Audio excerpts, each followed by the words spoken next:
My name is Stephen Barson. I'm one of the composers of Star Wars Jedi Survivor.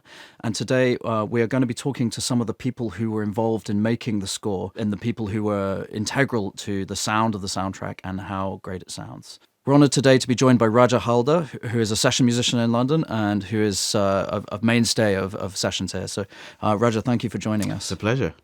So, you were born in Calcutta and started playing the violin when you were about 6. So what drew you to the violin? How did you end up on the violin as an instrument?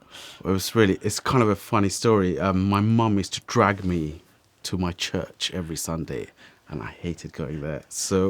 But the only thing that drew me to going to church was they used to have string quartet playing the hymns rather than, we didn't have an organ. It was kind of a rundown old thing anyway. And I just remember going and listening to particularly the violin, because I remember the first violins always, giving the leads and, being the boss. And I was like, I really like that instrument. I really want to play it. And so I used to pretend when I got home to get like quite a big spoon, 2 wooden spoon, and pretend to play. And after about 3 months of doing this, my dad kind of said, you know what, I think we should get him a violin and see what happens. And yeah, thanks to my dad. That's how it all started. So after studying the violin, how did you come into the session world originally? Like, when do you remember your first recording sessions? I do. It was Harry Potter, Half-Blood Prince, and it was in Abbey Road 1. It was. I just graduated. And I was, I was trying to get work and doing my auditions. And suddenly I got a call saying, are you free this week for I think it was like 4 days of sessions? And I went, yeah, absolutely. And they didn't tell me what it was. And I turned up and it was Harry Potter. And I was like, wow, this is great. Because I've always been quite a big movie buff, especially being from India, where I grew up watching a lot of Bollywood films. And then when I came here, I loved all the big Hollywood things like Star Wars, and my first film I watched was Jurassic Park when I first came here, the first original one. So it was like, I've always wanted to be in this field, and so to work on a big production like that was kind of like a dream come true. So that, as a first session, must have been an extraordinary thing to come into, because I mean that's music that's not easy music necessarily to sight read. So how was that as an experience? To be honest with you, I was a little bit, for the first hour, I was really nervous because I didn't know my desk partner. I mean, he was a lot older than me. And I mean, I was completely green to this field. And but I think it's with anything, as you do it more, you learn how to cope with, how to deal with certain things, sight reading wise. Yeah, you have to just get on with it, and you either sink or swim in this field. And thankfully, I was okay after that initial first hour, and then I think you just have to enjoy it and grasp. It's weird because, when I first did it, I didn't really think about it too much, and I think that helped a lot in how I got through that. So you're also someone who's very well known for chamber music, and particularly the work you did with the Vardanyan Quartet. Do you have a preference for one or the other, or is it sort of a mixture of both? I love chamber music. I think it's the best way to express how you. It's like having a conversation with your best friends and just having a good time. But orchestral, like playing in big symphony orchestra, has its challenges because I try and bring as much of my chamber music side to an orchestral side because, you still have to listen. You have to really blend with your desk partner, your section, and some of the repertoire. Playing Mahler 2 or Mahler 5 with a big orchestra, you can't really beat that. So, do you use different instruments when you're doing one versus the other, or is it kind of the same? Is there any kind of degree with the violin where there are instruments that work better for one or the other? I used to. I don't do it so much now. I used to be quite picky about. I have quite a few bows, so for if I were doing Mozart or Haydn or any of the earlier I used to use lighter bow, but now I just can't get on with it. I don't think about it too much. So yeah, I used to, but not anymore. So, as someone who's played a huge amount of session parts and sort of things you're just reading straight off, what for you makes what you would consider like a great violin part? Well, the way we work is just we tend to work with pretty amazing composers who have who knows how to write for the instruments. Most of the time we get some great tunes, which is nice, and a few of the Marvel ones we've worked on that have been, the scores have been absolutely fantastic. When I've worked with student composers, the one advice I would say to them is don't make it too complicated.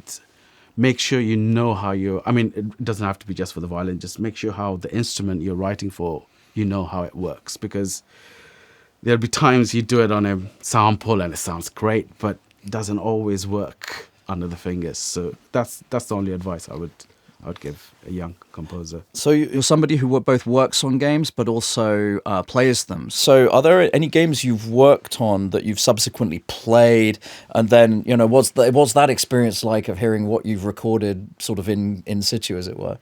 Oh well, there's two, one is the Jedi and Spider-Man 2, which I think Santa's bringing me this Christmas in a week's time. So I'll let you know. I've done a few, but I haven't played them. I think there was one Nintendo which I did recently, which I've been playing with my daughter. So that's been fun. So, but it's really weird because I say to my daughter, "Oh, I was playing in this." She was like, "What? You were in this?" I was like, "Well, I played on the soundtrack." So she doesn't quite understand the concept yet, but so no, it's actually a little bit surreal, and suddenly you start recognizing, oh, I did that. So are there any gaming franchises that you haven't yet worked on that would be sort of bucket list items to work on music for? Or? Yes, the Horizon series I'd love to do. Final Fantasy, although I've played some of the music, I'd like to record it and play it. That'd be great.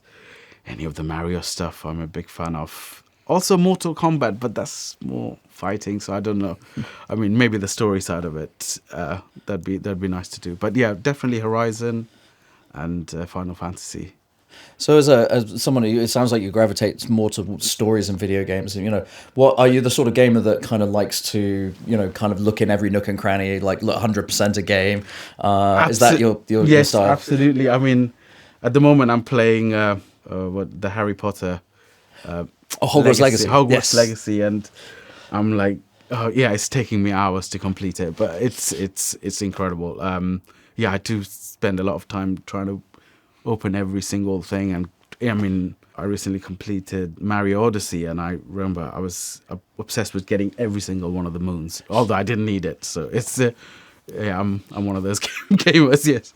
Outside of music, what are your interests? What else do you like to do? In your downtime when you're not in the studio recording. Before I had my daughter, I used to play a lot of computer games. I'm a diehard Manchester United fan, so I try and watch as many of those games as possible, and cricket as well.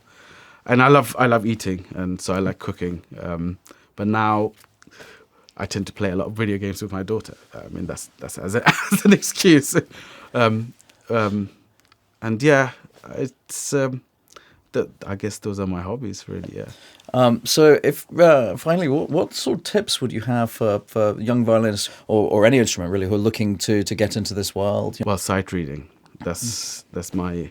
I think that's the main thing. I think you have to just be super quick. Although, now we do get the music in advance, but sometimes the scores are this big. So, if you get 2 days to look at that, you'll have to spend a lot of time doing. So you just need to. I think your sight reading needs to be right on it and be on time. So do you have a typical session ritual? How does a morning look for you when you're working on a session? I always come at least half an hour early before the session starts and get my cup of coffee. That's very important.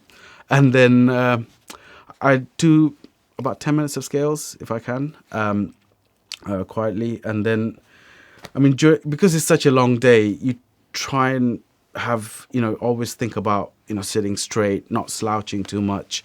I mean, I know it does get difficult because if you're doing it for 4 or 5 days, it does take a strain because the violin is such a odd instrument. I mean, you're holding it like this. It's just not natural. So I tend to, I'm quite a relaxed player myself, so I don't tend to get problems here. But when you're sitting down for so long, it's important to just make sure you get up once in a while and just stretch your legs and not slouching. Just I try not to slouch.